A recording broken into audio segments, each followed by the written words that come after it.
is the basic difference between मकतब A, मकतब B, मकतब C, मकतब D? मकतब A महंगा क्यों होता है, मकतब D सस्ता क्यों होता है? आप कोई बहुत ज़्यादा 5 स्टार पैकेज मकतब डी के साथ भी ले सकते हैं और मकतब ए के साथ भी ले सकते हैं। आपका जो आपकी वॉल्स होती हैं वो जिप्सम बोर्ड से बनी, वहाँ पे इस मौसम में 50 डिग्री के अंदर भी आपको गर्मी महसूस नहीं होती खैमे के अंदर। अब इसी तरह हम बारी बारी फ़र्क को एक एक करके करते हैं। मॉलिम वो कंपनी है जिसको पूरे मिना के एरिया को ना 5 जोन में तकसीम किया गया। अस्सलाम वालेकुम, welcome back to our new session. और इस मरतबा जो है वो हम जो टॉपिक आपके सामने पेश कर रहे हैं वो बेसिकली है कि बहुत नॉर्मल सवाल हर बंदा पूछ रहा होता है और आप लोग देखते भी होंगे जो हज के पैकेजेस सोशल मीडिया पे या आपके जो जानने वाले ट्रैवल एजेंट्स होते हैं तो वो अपने स्टेटस वगैरह पे भी लगाते होंगे। तो उसके अंदर अक्सर आप सोचते होंगे कि what is the basic difference between मकतब ए, मकतब बी, मकतब सी, मकतब डी? क्या डिफरेंस होता है? क्या मकतब ए महंगा क्यों होता है, मकतब डी सस्ता क्यों होता है, और क्या इसका ताल्लुक सिर्फ 5 दिनों से है या आपके कंप्लीट हज के ड्यूरेशन से? तो इन तमाम सवालात के जो जवाबात हैं वो आज हम जानने की कोशिश करेंगे। हमारे साथ मौजूद हैं गुल अहमद भाई हस्बे मामूल। बहुत बहुत शुक्रिया आपके वक्त के लिए। शुक्रिया। और जो है वो हम सिलसिला शुरू करते हैं। तो सवाल तो जैसे कि आपको पता चल गया कि what is the basic difference between मकतब ए, बी, सी, डी, और क्या ये 5 दिनों के लिए मुख्तस है या ये जो कंप्लीट आपके जो हज के दिन होते हैं 14 दिन, 15 दिन, या जो आपका पूरा कंप्लीट पैकेज होता है उसमें ये मकतब की जो है वो सर्विसेज होती हैं, क्या होती हैं? थोड़ा सा गाइड कर दीजिएगा। अच्छा, जैसे आपने बताया ना, हम जब भी किसी को कोई ऑफ़र करते हैं हज के लिए पूछते हैं आपके पास कौन से पैकेजेस जी जी जी, तो हम उनसे पूछते हैं आपको कौन सा मकतब चाहिए, तो उनका सवाल होता है कि इसमें फ़र्क क्या है। बिल्कुल ऐसे ही तो है। आज हम इसको डिस्कस करते हैं कि इनमें फ़र्क क्या है। बेसिकली मकतब ए, बी और सी, डी, ये 4 किस्म के मकतब हैं जो सऊदी गवर्नमेंट की तरफ से ये जो है ये अलॉट किए गए हैं। ये मकतब जो है बेसिकली ए, बी, सी, डी सर्विसेज है। सही। ए सर्विसेज का मतलब है सबसे सुपीरियर सर्विसेज, उसके बाद बी, उसके बाद सी, और डी सबसे इकोनॉमिकल सर्विसेज। ठीक है, ठीक है, यानी ए, B, C, D basically services हैं। ठीक, जो कि आपको हज के 5 दिनों में मिलेंगे। सही, मतलब सिर्फ 5 दिनों का ताल्लुक है। 5 दिनों का ताल्लुक है, बिल्कुल। ए, बी, सी, डी मकतब का ताल्लुक सिर्फ हज के 5 दिनों से है। ठीक हो गई। आप कोई बहुत ज़्यादा 5 स्टार पैकेज मकतब डी के साथ भी ले सकते हैं और मकतब ए के साथ भी ले सकते हैं। इन दोनों में फ़र्क ये होगा कि जो आपके हज के 5 दिन होंगे उसमें आप मकतब डी में गुजारेंगे या मकतब ए में गुजारेंगे। उससे अलावा आपके जो 14, 15 या जितने दिन का भी पैकेज ले रहे हैं वो आपके बहुत 5 स्टार होटल में हो सकते हैं। सही सही है। अब हम डिस्कस करते हैं कि मकतब ए, बी, सी, डी में बेसिक डिफरेंस क्या है। बिल्कुल ऐसे ही है। अच्छा, इनमें प्राइसेस डिफरेंस बहुत ज़्यादा है। अगर मैं आपको बात करूं कि मकतब ए का, मकतब डी का अगर मैं कोई बेसिक पैकेज देखूं जो आजकल, हाँ, जैसे हमारे पास 11,85,000 रुपये के अंदर बेसिक है, इस तरह लोग 11,50,000 रुपये से बेच के 12.5 लाख तक के लोगों के बेसिक पैकेजेस हैं। ठीक हो गया। सिर्फ फ़र्क ये होता है कि किसी के अंदर कोई अजीज़िया बिल्डिंग डिफरेंट है, किसी में मदीना का होटल डिफरेंट है, इस तरीके से। और जो मकतब ए का बेसिक पैकेज है ना, कम से कम वो 21 लाख रुपये का है। सही, मतलब 2 मिलियन ही क्रॉस हो जाता है। 2 मिलियन क्रॉस कर जाता है। लेकिन वो बेसिक पैकेज और इसके अंदर फ़र्क सिर्फ हज के 5 दिनों का है। सही, यानी वहाँ पे भी अजीज़िया की बिल्डिंग, यहाँ पे भी अजीज़िया की बिल्डिंग। अच्छा, ये हो सकता है कि मकतब ए वाला चूँकि 20 लाख खर्च कर रहा है और डी वाला 12 लाख रुपए खर्च कर रहा है, तो मकतब ए वाला जो सर्विस प्रोवाइडर है वो अजीज़िया की बिल्डिंग शायद थोड़ी सी अच्छी दे, बेहतर किस्म की थोड़ी सी अजीज़िया के अंदर जो खाना होगा थोड़ा बेहतर हो जाए के मुकाबले में। ये फ़र्क हो सकता है, लेकिन उसके अंदर कोई इस तरह का फ़र्क नहीं है कि वो 20-21 लाख में उसको मक्का का कोई 5 स्टार होटल भी मिल रहा होगा। वो उसके पैसे और अलग लग रहे हैं, वो फिर और मजीद ऐड ऑन हो जाएंगे। हाँ, तो यानी हम सिर्फ इस वक्त फोकस करते हैं मकतब के ऊपर। तो मकतब ए के अंदर जब ये होता है कि जैसे आप जब हज के 5 दिन शुरू होते हैं जो 8 ज़िलहज्जा से लेके 12 ज़िलहज तक होते हैं, और कभी कभी 13 ज़िलहज भी लोग गुजारते हैं वहाँ पे। 8, 9, 10, 11, 12 बेसिक 5 दिन हैं। इन 5 दिनों के अंदर जो आपका खैमा होता है मिना में, जो मिना के अंदर जो आपका खैमा होता है, उसके अंदर आपको सोफ़ा कम बेड मिलता है ए और बी में। ठीक है। सोफ़ा कम बेड क्या होता है? वो सोफ़ा बना हुआ होता है, वो बेड भी बन जाता है, सोफ़ा भी बन जाता है। ठीक है। अच्छा, उसके अंदर क्या होता है? ए के अंदर आपके खैमे में 16 लोग हो सकते हैं, 32 हो सकते हैं और 64 हो सकते हैं। सही। अगर 16 है तो डिस्टेंस जितना 16 का है, अगर डबल उसका साइज़ होगा तो 32 होगा, उसका डबल 64 होगा। ठीक है। इसके अंदर आपका जो आपकी वॉल्स होती हैं वो जिप्सम बोर्ड से बनी है। टेंट उसकी, जी, बेसिकली टेंट की बात कर रहे हैं ना, मतलब खैमे की बात कर रहा हूँ। सही। खैमे की जो वॉल्स होती हैं वो जिप्सम बोर्ड से बनी होती है। अच्छा साफ़ सुथरा माहौल होता है। आपके स्प्लिट एसी लगे होते हैं। अगर 16 लोगों का खैमा है तो उसमें एक स्प्लिट एसी लगा हुआ है, 32 का है तो 2 लगे हुए, 64 का है तो 4 लगे हुए। सही। ठीक है। वहाँ पे इस मौसम में 50 डिग्री के अंदर भी आपको गर्मी महसूस नहीं होती खैमे के अंदर। ये कैटेगरी है। ठीक है। अब इसी तरह हम बारी बारी फ़र्क को एक एक करके करते हैं। अब बी में आप आते हैं। बी में भी यही सोफ़ा कम बेड है, यही एसी स्प्लिट एसी है, लेकिन बी के अंदर खैमों के अंदर साइज़ बड़ा है। ये साइज़ आपका 50 से लेके 100 से लेके 150 लोग हो सकते हैं एक खैमे में। एक ही खैमे में। साइज़ पर हाजी को जितना साइज़ मिलता है ना ए में, उतना ही बी में मिलता है खैमे के अंदर। सही। जितना मतलब पर पर्सन जो स्पेस आपको ए में मिलेगी उतनी स्पेस आपको बी में मिलेगी, लेकिन बी के अंदर लोग ज़्यादा होंगे खैमे में। सही। यही जिप्सम बोर्ड होंगे, यही एसी होगा। अब सी और डी को मैं पाकिस्तान में सी बहुत ज़्यादा नहीं बिकता, लेकिन सी और डी को अगर कंपेयर करूँ तो सी और डी के अंदर कम से कम 250-300 लोग होता है। सही। एक खैमे में। अच्छा, ये खैमे की जो दीवार है वो जिप्सम बोर्ड से नहीं बनी हुई होती, ये हो भी सकती है, लेकिन अमूमी तौर पर ये मोटे टेंट से बनी हुई होती हैं।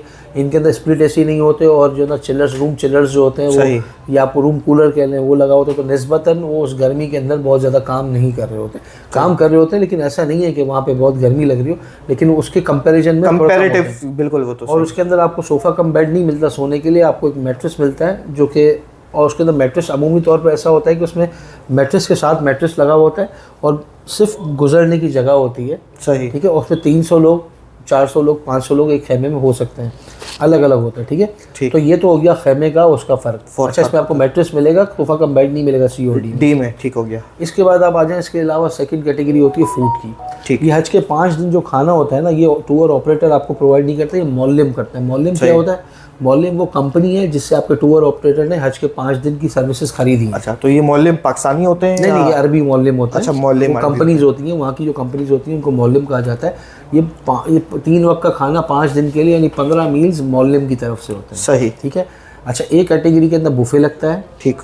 जिसके अंदर आपके पास वैरायटी ऑफ फूड होता है, हर वक्त आपको चाय, कोल्ड ड्रिंक, पानी, आइसक्रीम्स, ये सारी जितनी शवारमा, ये सारी एमिनिटीज़ आपको एक के अंदर हर वक्त 24 आवर्स मिलेंगी। सही। और बुफे भी काफ़ी बड़ा होता है।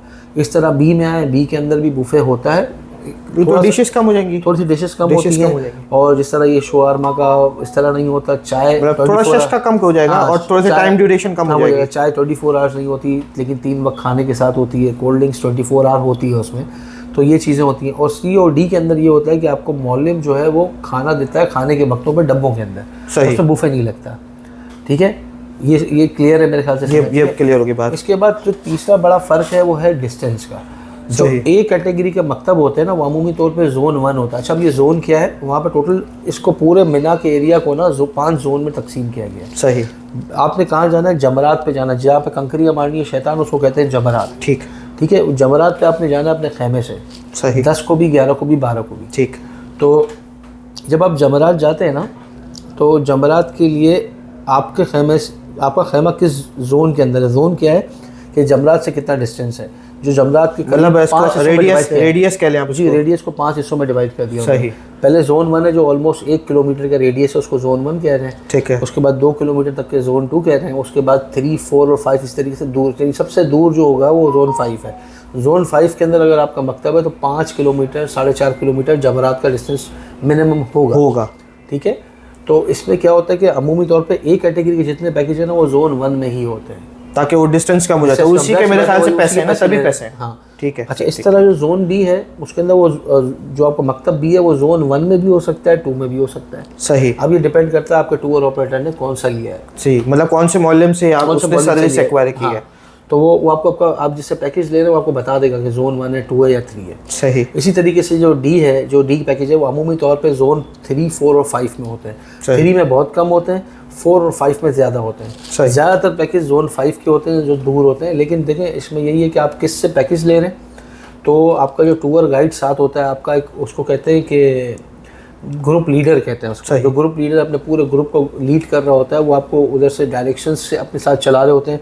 वो आपको हज के जो गर्मी के दिन होते हैं ना, जब तो आपको टाइमिंग इस तरह की सेलेक्ट करते हैं कि आपको पूरे ग्रुप को साथ उस वक्त लेके जाएं कि आपको धूप भी कम लगे और आप थके भी कम और काम अच्छे से कंकरी भी अच्छे से मार लें।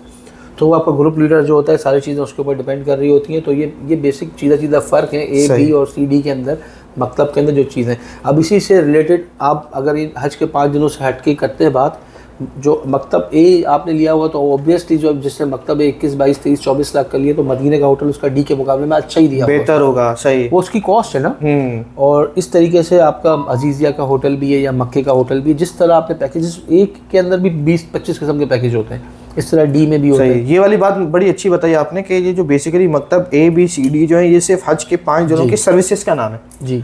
बाकी तो वाली बात भी आपने बिल्कुल बेहतरीन समझाई और नाजरीन को पसंद भी आई होगी कि मकतब डी वाला भी जो है वो 5 स्टार पैकेज ले सकता है और मकतब A वाला भी 2 स्टार पैकेज ले सकता है, लेकिन मकतब का जो ताल्लुक है सिर्फ और सिर्फ हज के 5 दिनों से और इसके अंदर कंप्लीट फूड, स्टे, ट्रांसपोर्ट, खाना पीना, ये तमाम चीज़ें ये मौलम देखता है इसके अंदर। अच्छा, इसमें जो ट्रांसपोर्ट आपकी है ना, हज के 5 दिन जो होते हैं उसमें ट्रांसपोर्ट सारी मौलम की होती है, ठीक है। और हज के 3 दिन पहले जो अजीज़िया में जो रिहाइश इख्तियार करता है जो ग्रुप, वो 3 दिन पहले अजीज़िया से मक्का की बस सर्विस बंद हो जाती है। सही। तो यानी 5 ज़िलहज, कोई 4 ज़िलहज से भी बंद कर देता है। वजह ये होती है कि मक्का शहर के फिर रास्ते होते हैं, वहाँ पे कंजेशन हो जाता है, रश बढ़ जाता है और हज की भी तैयारी हो रही होती है, लोग आराम कर रहे हो, तो उस वक्त अजीज़िया बिल्डिंग के अतराफ में ही मस्जिद में नमाज़ पढ़ लेते हैं। सही। तो अगर उन दिनों में आपने जाना हो कन्वेंस, तो उसमें आपका टूर ऑपरेटर आपको नहीं देगा, उसमें आपको पर्सनली। इसी तरीके से जो आपका तवाफ़ ज़ियारा होता है उसके अंदर भी जो तवाफ़ आपको हज के बाद, हलक के बाद करना है, उसके बाद भी वो भी आपको टूर ऑपरेटर नहीं देते अमूमी तौर पर, 90% नहीं देते, क्योंकि वो जाहिर सी बात है कि एक उसको मैनेज करना, कोई इंसान सुबह करना चाहता है तवाफ़ ज़ियारा, कोई शाम को, कोई अगले दिन, वो कस्टमाइज हो जाता है, मैनेज करना भी मुश्किल है। और तो ये चीज़ें होती हैं इसके अंदर। तो आई होप कि इसमें मैंने क्लियर किया होगा इस चीज़ को। जी, आपने, उम्मीद है कि नाजरीन को जब हमारी ये सेशन बड़ा पसंद आया होगा और थैंक यू सो मच कि आपने बड़े अच्छे से जो है वो मकतब के डिफरेंसेस को जो है वो हाईलाइट किया। इंशाल्लाह नाजरीन आपकी फरमाइशों के मुताबिक जल्द जो है वो मैं एक और सेशन के लिए भी जो है वो हाजिर होंगे और उसमें जो है वो हम मैनेजमेंट पॉइंट ऑफ व्यू से बात करेंगे कि हज के अंदर डे 1 में क्या करें, डे 2 में क्या करें। लाजिम सी बात है कि शरिया पॉइंट ऑफ व्यू से तो उलमाए कराम और मुफ्तियान कराम और हज की जो तरबियती सेशंस होते हैं हर ग्रुप अपने मैनेज कर रहा होता है, उसी के अंदर वो बेहतर गाइड करेंगे, लेकिन एक सेल्फ मैनेजमेंट हमें क्या करनी चाहिए वो फिर हम इंशाल्लाह अगले सेशन में बताते हैं। तब तक के लिए बहुत शुक्रिया, थैंक यू सो मच, अल्लाह हाफिज़।